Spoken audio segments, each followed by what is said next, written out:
And some of Tyndale's expressions, nothing short of inspired, are some of the following.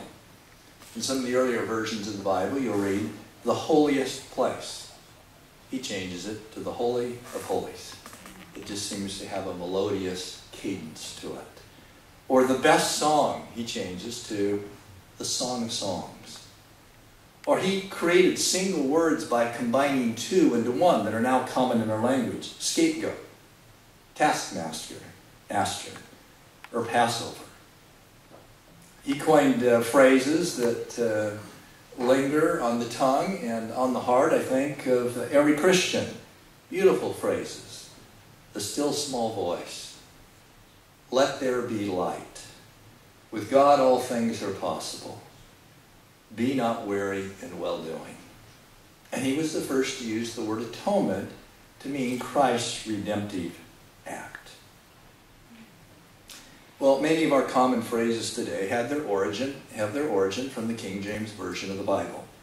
the phrase, the handwriting is on the wall, from Daniel. A leopard cannot change its spots, Jeremiah.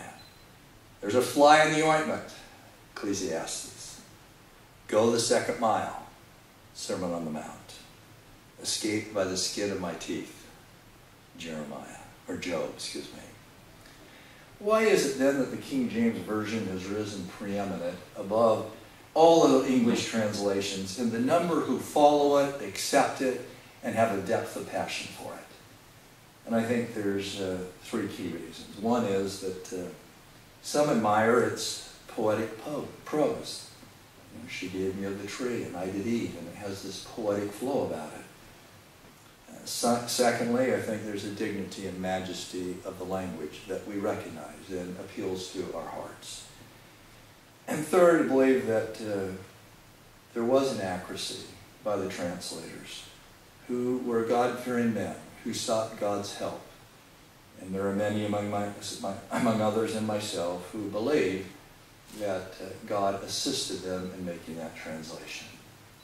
Now you can imagine how would a non-God-believing man, unbelieving man, truly translate the Bible, which is a spiritual book.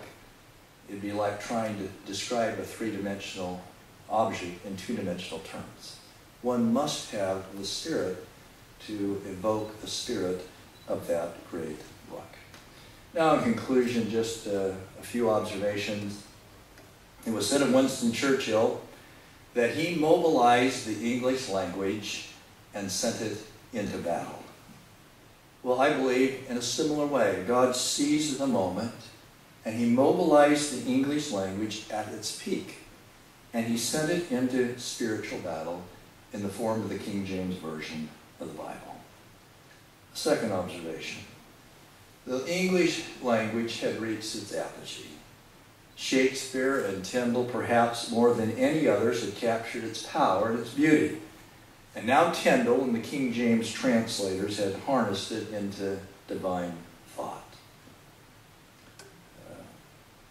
But I think that the translation is not just a creation of brilliance alone, but mainly of inspiration. The right language, at the right moment, and the right men, under God's tutelage, who brought it forth. There is a nobility and a majesty, even a divine ring that echoes from its collection of words and celestial sounds. It is the closest thing I think we have to the language of the gods themselves. God used imperfect men to bring about as perfect a book as mortals could produce. And I'd like to leave my concluding witness that the King James Version is a wonderful book of literature, but that's the sideshow. The center stage is its divine recitation of God's teachings and his ordinances and his will, designed to help men and women become more like him. And that I have a firm conviction and testimony that it's God's work and blesses our nations today. In the name of Jesus Christ, amen.